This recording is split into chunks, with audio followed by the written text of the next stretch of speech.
Pemirsa, 3 terdakwa kasus kepemilikan ladang ganja di Taman Nasional Bromo Tengger Semeru divonis 20 tahun penjara dan denda 1 miliar rupiah. Ketiganya dinyatakan terbukti bersalah menanam, memelihara narkotika golongan 1 dalam bentuk tanaman ganja seberat 1 kilogram.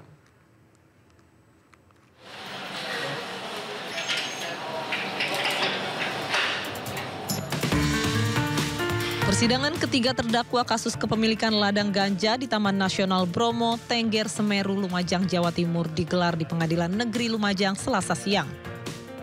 Terdakwa masing-masing Tomo, Tono, dan Bambang menjalani vonis secara bergiliran di ruang Garuda yang dipimpin Hakim Ketua Redite Ika Septina. Dalam putusannya, Hakim menjatuhkan hukuman penjara 20 tahun dan denda 1 miliar rupiah. Ketiganya dinyatakan terbukti secara sah dan meyakinkan melakukan tindak pidana tanpa hak atau melawan hukum karena menanam, memelihara narkotika golongan 1 dalam bentuk tanaman ganja melebihi 1 kilogram. Vonis yang dijatuhkan lebih berat dari tuntutan jaksa penuntut umum, yakni penjara 12 tahun dan denda 1 miliar rupiah. Usai vonis, ketiganya menyatakan pikir-pikir untuk langkah hukum selanjutnya. Karena hal ini sudah jadi kami akan melakukan pikir-pikir dulu untuk selanjutnya apakah nanti ada banding ataukah tergantung dari omongan saya nanti kepada Bambang atau terdakwa gitu. Sebelumnya, kasus temuan ladang ganja di kawasan hutan Dusun Pusung Duwur, Desa Argosari, Kecamatan Senduro, Lumajang yang masuk kawasan Taman Nasional Bromo Tengger Semeru terungkap pada September 2024. Ditemukan 59 titik ladang ganja dengan total barang bukti sebanyak 47.000 lebih tanaman ganja. Dari Lumajang, Jawa Timur, Yaya Nugroho, iNews melaporkan. Pemirsa, 3 pelaku penipuan dengan menyebarkan video hoax diringkus Polda Jawa Timur. Para pelaku membuat video hoax untuk menerasikan kepala daerah menawarkan motor murah seharga Rp500.000. 100 orang dilaporkan tertipu akibat video hoax tersebut. Gubernur Jawa Timur, siapa saja yang belum mempunyai motor atau ingin motor baru, silakan untuk pesan motor murahnya, harganya cuma Rp500.000. Ini amanah dari saya. Pesan sekarang juga tidak bisa COD ya. Inilah video 3 kepala daerah, yakni Gubernur Jawa Tengah, Gubernur Jawa Timur, dan Jawa Barat yang menjadi korban editing para pelaku penipuan yang ditangkap Polda Jatim. Para pelaku mengedit video 3 kepala daerah tersebut untuk promosi pembelian motor. Dalam video editan yang diunggah pelaku di media sosial, menghadirkan narasi Gubernur Jatim Kofifa Indar Parawansa menawarkan motor murah seharga Rp500.000.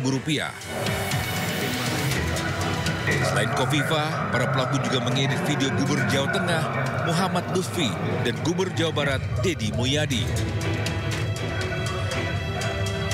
Ketiga pelaku merupakan warga Kabupaten Pangandaran, Jawa Barat. Ketiga tersangka memiliki peran masing-masing. Satu tersangka membuat akun di medsos dan mengedit video para pelaku daerah. Kemudian tersangka lain menyediakan rekening untuk menampung uang dari hasil penipuan mengatasnamakan Gubernur Jatim.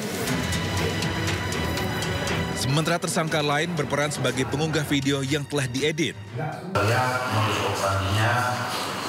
Tersangka mengedit video Gubernur Jatim, yaitu Dr. Penulis Kausa Beranda Hajah Kofifa Indar Parawansa MSI, dengan menggunakan teknologi artificial intelligence. Narasi video diubah menjadi penawaran motor murah seharga Rp500.000 yang diklaim sebagai amanah dari Gubernur, khusus untuk warga Jawa Timur, tanpa COD dan surat lengkap, bisa atas nama sendiri. Kemudian video ini diunggah ke platform TikTok untuk menjadi korban agar mentransfer uang. Dari tangan para tersangka, polisi mengamankan berbagai barang bukti antara lain uang tunai Rp43 juta, ponsel, dan laptop. Akibat perbuatannya, tersangka dijerat Undang-Undang ITE dengan ancaman maksimal 12 tahun penjara dan denda maksimal Rp12 miliar. Di Surabaya, Jawa Timur, Rahmat Ilyasan, iNews melaporkan.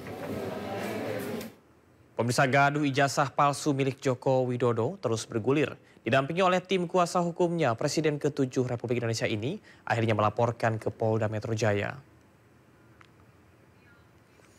Bersama kuasa hukumnya, Jokowi langsung memasuki ruangan Sentral Pelayanan Kepolisian Terpadu (SPKT) Polda Metro Jaya. Jokowi sempat meninggalkan ruangan SPKT dan berpindah ke gedung lain di Polda Metro Jaya, namun tidak memberikan pernyataan apapun. Belum diketahui pihak-pihak mana atau siapa saja yang dilaporkan oleh Jokowi terkait dengan tuduhan ijazah palsu ini. Terkait dengan kasus tuduhan ijazah palsu Jokowi, sudah terdapat 2 laporan masyarakat.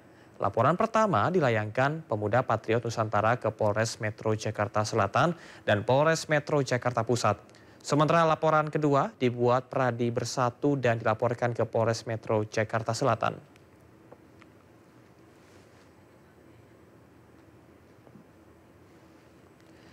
Sementara itu, pakar telematika Roy Suryo menyambut baik laporan Presiden ke-7 Republik Indonesia Joko Widodo atas dugaan ijazah palsu.